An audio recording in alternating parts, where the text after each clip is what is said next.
Hey guys, my name is Tony Albert, and this is Baseball After High School podcast. And this is just the video short clips of highlights, some of the highlights of Brad Warnimont. I have some other good stuff in the entire interview, which is going to be in audio form on iTunes and Stitcher. So you're going to have to tune in there. If you want to be notified when that is available, head on over to baseballafterhighschool.com, and we have an email notification form to fill out there. So you put your name and your email, and we'll let you know. And also, they have archives of past guests, resources, and blogs and stuff like that, so you'll enjoy the website. But right here, right now, we have Coach Brad Warnimont. He is the head coach of the Rio Grande University Red Storm that are located in southeast Ohio. And they're in the NAIA, now called River Cities Division. They were the KAIC last year, and they changed it this year. So listen in this first little segment. He is going to give us his resume, resume of his playing career as well as his coaching career. So let's get started listening to Coach Brad Warnimont. Thank you. I played at Ohio Wesleyan University. I was a two-sport athlete there, football and baseball. Went on to Ohio State as a graduate assistant. And then from there, I went to Cornell as an assistant. I was at Capital University for a year as well before I went to Cornell. And then from there, I got my first head coaching position at Bethany College in West Virginia, where I was coaching football, baseball, teaching in their physical education department. Then from there, I went on to Ashland University. I was there 7 years, took them to the World Series. And then from there, I moved on to Salem International University in West Virginia, and was there 4 years. And then moved a little closer to home at the University of Rio Grande, where my wife grew up. And so it was a good move for me, and I've been here going into my 15th season. Well, it sounds like you got a lot of connections built up through all of that. Yeah, those are recruiting ties, so that's good. Yeah, excellent. So I've read that you're a very aggressive coach. So when you do you recruit aggressively? So here I am asking the coach about his recruiting tactics, because I did read him that he is a very aggressive coach and he likes small ball and things like that. So here's what he has to say about this. Well, yeah, we want to try to recruit players that fit into our scheme, and we love to put pressure on the defense and run the bases aggressively. And we like to see ourselves as a very offensive club.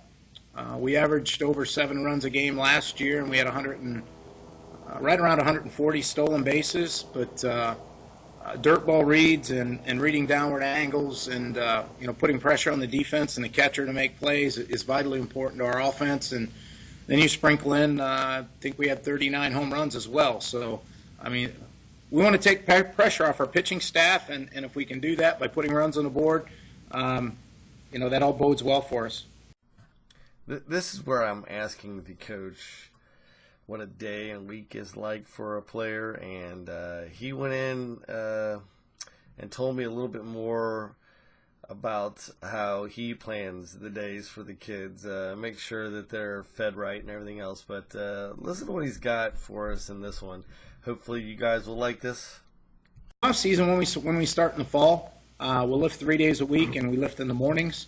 And some of that we're trying to spoon feed a little bit of responsibility for the kids, making sure that they're eating 3 meals a day. So we get them up early in the morning.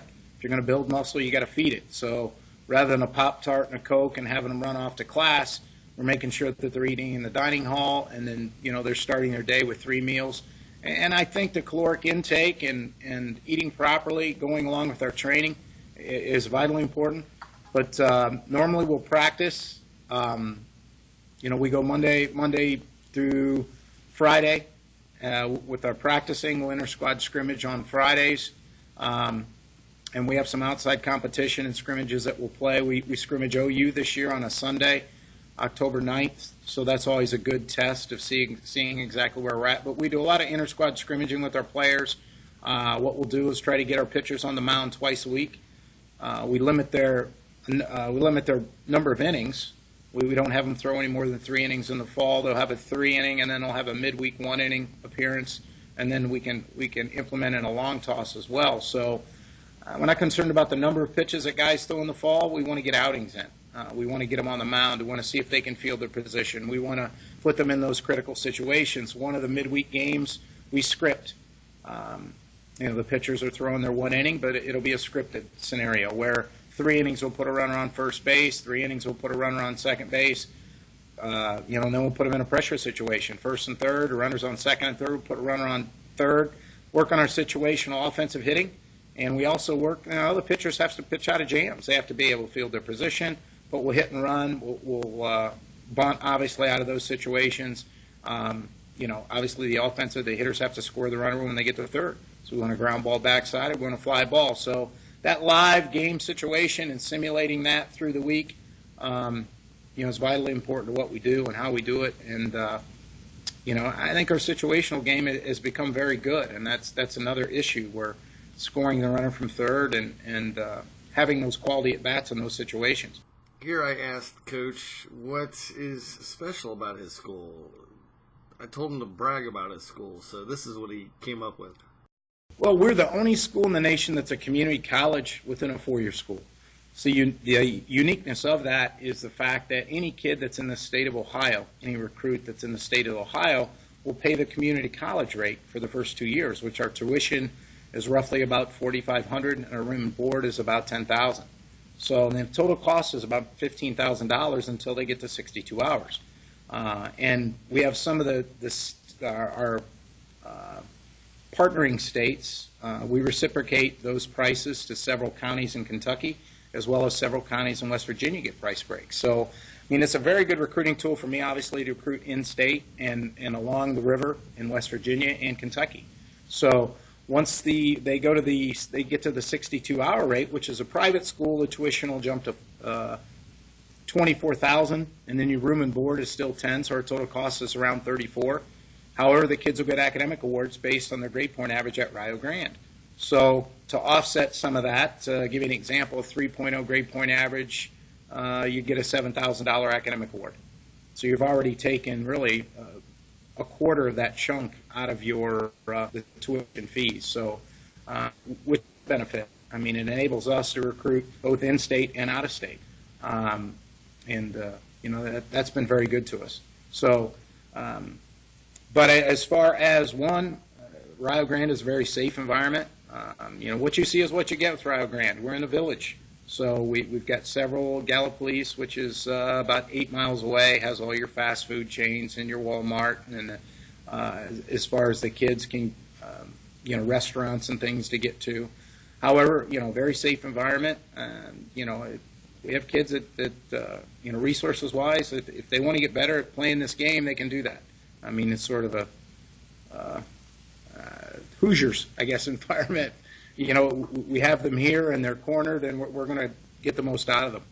The athletes will support themselves. Our soccer team won the national championship last year, so as far as the campus involvement, they rally around each other, and the athletes, our basketball team, men's and women's, the soccer teams, baseball, our softball team, they went to the national tournament as well. So the two teams support each other very well, and the athletic community support each other, which sort of a rallying cry for us.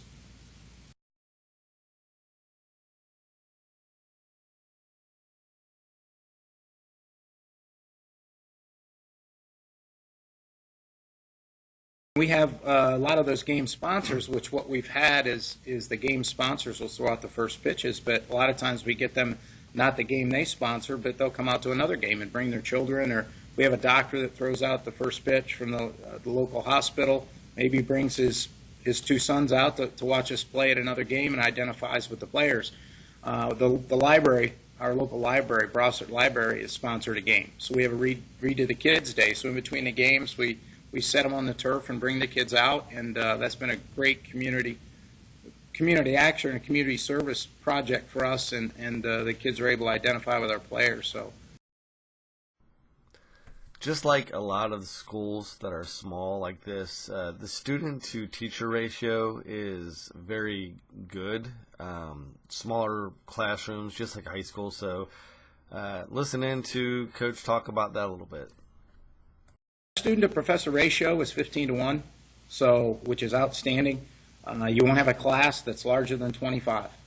So, which is much like high schools. I mean, which is outstanding. You're going to have a one-on-one relationship with your professor, which again is a huge sales pitch for us as an institution.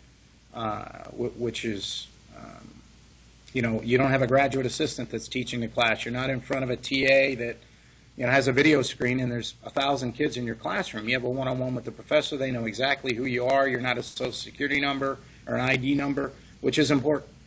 For us to track their progress as well, and we have open lines of communication with our professors with progress reports and tracking the progress for our student athletes. So, all right, I asked the coach here what the kids do for fun when they're not playing baseball or practicing baseball. What are they doing on campus? What's it like to be at Rio Grande University when you're not doing the baseball things? So this is what he had to say.